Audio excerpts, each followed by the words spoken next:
Now, at these rainbow gatherings, the alcoholics do not want to have to carry their beer 10 miles into the woods, so they tend to create their own camp in the parking lot, known as a camp. If memory serves me correct, I was camped at the Sloppy Joe kitchen. By the time the sun went down, all of our chores were done and we were able to hang around the bliss fire. We're drinking cowboy coffee, passing joints around the circle in both directions, telling stories, playing songs on the guitar. We're talking paradise, we're just loving life. But there'd be these groups of people that would come by.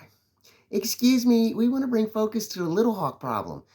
He's down in the parking lot jumping up and down on the fire barefoot, screaming and hollering that he's not a man, he's a human being, and he's scaring all the girls. And we just want to bring some love down there and try to clean up this mess, solve this problem. And we're like, we don't care. The whole point of hiking 10 miles in the woods is getting away from that negative energy. We don't want to hear it. We don't want it at our fire. That's why we came here, to get away from that problem. But they kept coming back night after night, different groups, several groups a night. Till finally I said, you know what? If everybody hates Little Hawk, I'm going to go be his best friend. That's what Jesus would do.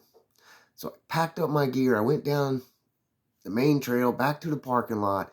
I set up my camp right between front gate and A camp, right in the middle. I introduced myself to Little Hawk and I started following him around. I was his personal gopher. If he needed something, I got it for him. He was a little confused. What's this white boy doing following me around all the time?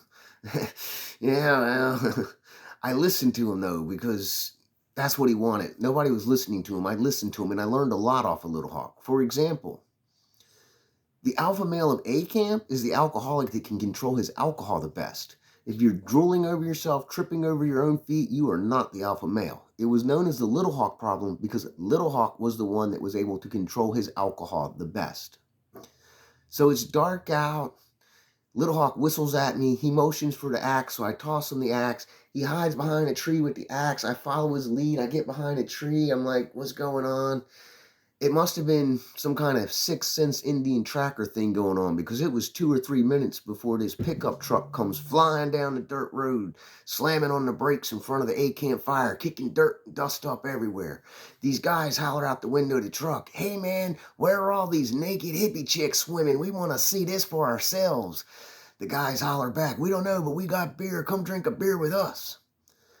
I see their heads turn in the truck as they're talking to each other. I see the shotguns in the shotgun rack. My heart is pounding. I got a crazy Indian with an axe on one side of me. I got cowboys with guns on the other side of me. What's getting ready to happen here? Eventually, the truck pulls up. Guys get out the truck. I hear, "Hey, how you doing?" Beers start cracking. Little Hawk stands down. He comes over to me. He puts his finger in my face. He says to me, I'll never forget it. He says, "Every camp needs a dog at the gate. That's why." I'm mind blown. These guys are hardcore alcoholics. They love beer more than they love food, and they're willing to share their most prized possession with complete strangers to protect the very people that do not even want them there. Wow.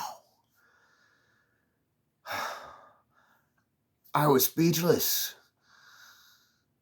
Today, people ask me, they say, "Hey, Joe, why do you bring all these drunken alcoholics into your house?